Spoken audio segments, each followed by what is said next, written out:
Big breaking news చూస్తున్నాం. రష్యాలో 7.4 తీవ్రతతో భారీ భూకంపం సంభవించింది. కంచట్కా ద్వీపకల్ప సముద్ర గర్భంలో ప్రకంపనలు చెలరేగాయి. సునామీ వచ్చే అవకాశం ఉందని హెచ్చరిక జారీ అయింది. జపాన్, హవాయిలలో అలల ఎత్తుపై నిఘా పెట్టారు. పసిఫిక్లోని ఇతర దీవుల్లో పొంచి ఉన్న ముప్పుగా కనిపిస్తోంది. గతంలో కూడా ఇదే ప్రాంతంలో భారీ భూకంపం సంభవించింది.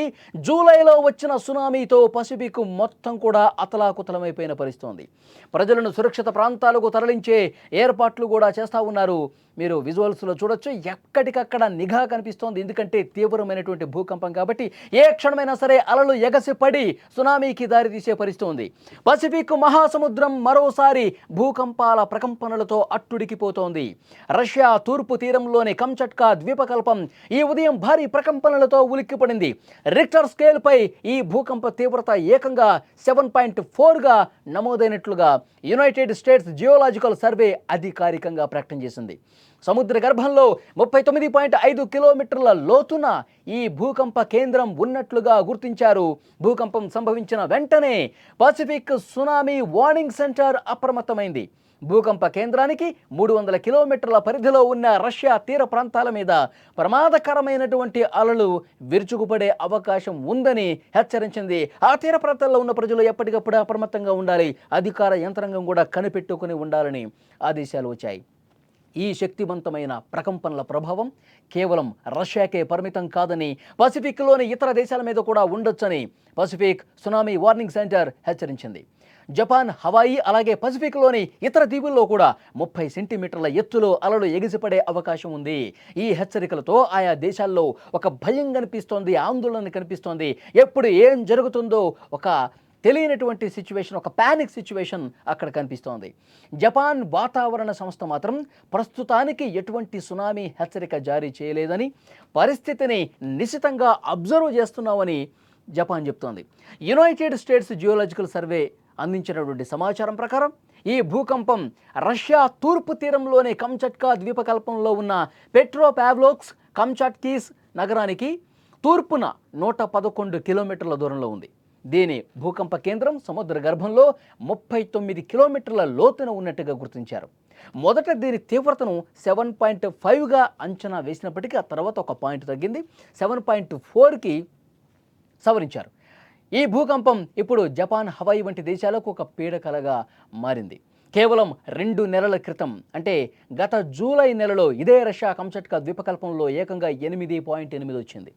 8.8 తీవ్రతతో భూకంపం వచ్చేసరికి ఇది తీవ్రమైన ప్రభావం చూపించి మొత్తం తుడిచిపెట్టుకుని పోతుందని ఒక ఆందోళన కనిపించింది. భూకంపం కారణంగా పసిఫిక్ అంతటా 4 మీటర్ల ఎత్తు వరకు సునామీ అలలు ఎగిసిపడ్డాయి కూడా. ఆ సమయంలో హవాయి నుంచి జపాన్ వరకు పలు దేశాలు తీర ప్రాంత ప్రజలను సురక్షిత ప్రాంతాలకు తరలించి తీవ్ర ఉద్రిక్తతకు లోనైనటువంటి పరిస్థితి ఉంది. కాబట్టి గత అనుభవాల దృష్ట్యా మన జాగ్రత్తలో మనం ఉండాలని ఆయా దేశాల అధికారిక యంత్రాంగం కనిపెట్టుకుని చూస్తున్న పరిస్థితి. 2011లో జపాన్లో సంభవించిన 9.1 తీవ్రత భూకంపం, ఆ తర్వాత వచ్చిన సునామీ ఎంతటి విలయాన్ని, విధ్వంసాన్ని సృష్టించిందో ఇంకా అక్కడి ప్రజలు మర్చిపోలా. ఆ ప్రకృతి విపత్తులో 15,000 మందికి పైగా అమాయక ప్రజలు ప్రాణాలు కోల్పోయారంటే అది ఎంతటి విషాదకరమైనటువంటి వార్తో మనందరికీ తెలుసు. ఆ తర్వాత కూడా 8.8 తీవ్రతతో మరో భూకంపం జపాన్ వణికించింది. జూలైలో వచ్చిన భూకంపం కారణంగా దాదాపు 20 లక్షల మందిని సురక్షితమైన ప్రాంతాలకు తరలించినటువంటి పరిస్థితి. ఈ ప్రాంత చరిత్రలో ఒక విషాద జ్ఞాపకంగా మిగిలిపోయింది. ఈ భూకంపం, దాంతోపాటు వచ్చే సునామీ హెచ్చరికలు గత అనుభవాల్ని దృష్టిలో పెట్టుకునేలా చేస్తున్నాయి. పసిఫిక్ ప్రాంతంలో భూగర్భ ఫలకాలు నిరంతరం కదులుతూ ఉండటం వల్ల ఇలాంటి కంపాలు సంభవిస్తూ ఉంటాయి. ఈ విధమైనటువంటి భూకంపాలు వస్తూ ఉంటాయని చెప్తున్నారు. ప్రజలు చాలా జాగ్రత్తగా ఉండాలి, అప్రమత్తంగా ఉండాలి. ప్రభుత్వాలు కూడా ఎప్పటికప్పుడు పరిస్థితిని అంచనా వేస్తూ ఉండాలి, సముద్రపు అలలను కనిపెడుతూ ఉండాలి. ప్రస్తుతానికి యుఎస్జిఎస్ ఈ భూకంప తీవ్రతను 7.5గా అంచనా వేసినప్పటికీ తర్వాత 7.4కి తగ్గించారు. అయితే తీవ్రతలో ఈ చిన్న మార్పు పెద్ద తేడా చూపించదని కూడా నిపుణులు హెచ్చరిస్తున్నారు. రాబోయే కొన్ని గంటల పాటు సముద్రంలో మార్పుల్ని అందరూ కనిపెట్టాలి. సముద్రంలో వచ్చే మార్పుల్ని అందరూ గమనించాలి. ఏ క్షణం ఎప్పుడు ఒక పెద్ద అల రూపంలో ముంచెత్తుందో చెప్పలేని పరిస్థితుంది. కాబట్టి మన జాగ్రత్తలో మనం ఉండాలని చెప్పి ఈ భూకంపాలని చూస్తున్నటువంటి నిపుణులు శాస్త్రవేత్తలు ఎవరైతే ఉన్నారో వాళ్ళందరూ కూడా హెచ్చరిక పంపుతున్నటువంటి పరిస్థితి ఉంది. సో 7.4 తీవ్రత ఉంది కాబట్టి ఆ జపాన్, హవాయి కావచ్చు, పసిఫిక్ తీర ప్రాంత ప్రజల్ని ఎప్పటికప్పుడు అప్రమత్తం చేస్తున్నారు. రష్యా తూర్పు ప్రాంతాన్ని కూడా ఎప్పటికప్పుడు అప్రమత్తం చేస్తూ ఉన్నారు.